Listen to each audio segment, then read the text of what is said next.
ድሮ የሰው ልጅ እንዳሁኑ እሳት መጠቀም ከመጀመሩ በፊት እሳትን ያገኘው አንድ ሰው ነው ይባላል እና ሄዶ ለአንድ ቤተሰብ እሳት ማንደድ እንደሚችል ለእሳቱ ደግሞ እንጨት ማምጣት እንደሚችል ነገራቸው። እንጨቱን ደረቅ እንጨቱን እያመጣ እሳቱን አነደደ።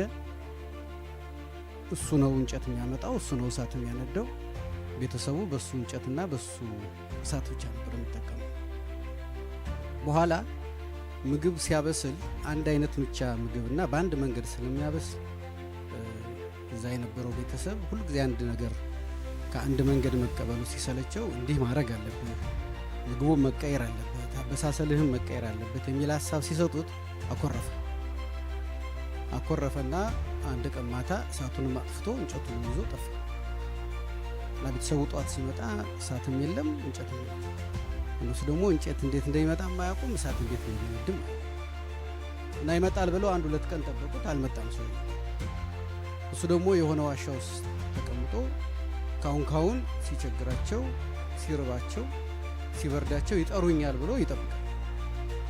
እነሱ ደግሞ የት እንዳለ ማያውቁም፣ ሊጠሩት አልቻሉም። ስለዚህ የመጀመሪያው ስራቸው ሂደው እንጨቱን እንደምን ብለው ከጫካ ፈልገው ደረቅ እንጨት እሱ ይዞ እንደሚመጣው አመጡ። ከዛ እንጨትና እንጨቱን ሲያፋጩ እሳት ፈጠረላቸው። ስለዚህ እሳቱን አነደዱ። አሁንም ምግቡን እሱ እንዴት እንደሚያበስል እያሰቡ ምግብ ማብሰል ቀጠሉ። እሱ ግን እዛ ዋሻ ውስጥ ነው። አይ ካሁን ይጠሩኛል፣ ሰዎች ይራባሉ፣ ይበርዳቸዋል፣ ይሞታሉ እያለ እያሟረተ ጠበቀ። አልሆነም እና ከብዙ ጊዜ በኋላ ለምን ነው ማይጠሩኝ?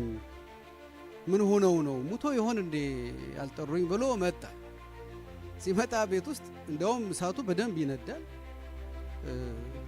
እንጨቱም በጣም ተከምሯል። እንደውም የበለጠ ሰዎቹ ሁልጊዜ እንደሱ እንጨት እያፋጩ እሳት ማንደድ ሰልችቷቸው ከሌላ ማዕድን ክብሪት አውጥተዋል። ስለዚህ በቀላሉ እሳት ማንደድ ጀምሯል እና ሲመጣ እሱ እሳት በሚያነድበት ዘመን የነበረው የእሳት ማንደድ ተቀይሯል። እንጨቱም መጣጡ ተቀይሯል። የእሳት አነዳደሩም ተቀይሯል። የምግብ አበሳሰሉም ተቀይሯል እና ሶስቱም ለሱ እንግዳ ነው የሆነ እና ሲመጣ እንደውም ከነሱ አልፎ ጎረቤቱ ሁሉ እሳት እያነደደ እና ምን አለ ይባላል መጨረሻ ሰውየው ሲሆን መጀመሪያ መሄድ አልነበረብኝም፣ ጥዬ ከሄድኩ ደግሞ ቶሎ መምጣት ነበረብኝ። አሁን ለክብሪቱም ለእሳቱም ለምግቡም አዲስ ሰው ነው የሚሆነው። የኢትዮጵያ ጉዞ ሁልጊዜ በዚህ በመቶ ቀን እቅድ ሳየው እንደዚህ ነው የሚመስል። ሰዎች ይመስላቸዋል ትተው ሲሄዱ ወይም ሲተው ወይም እነሱ ሳይኖሩ ኢትዮጵያ እሳት ማንደድ የምታቆም ይመስላቸዋል። ግን ሁልጊዜ ኢትዮጵያ እየሄደች ነው፣ እንዲያውም እየቀየረች ነው፣ እንዲያውም እያደገች ነው፣ እንዲያውም እየተለወጠች ነው እና ያ ሰውዬ ይቀርበታል፣ ያ ሰውዬ ያጠዋል ያንን እድል እንጂ የኢትዮጵያን መሄድ አያቆመው።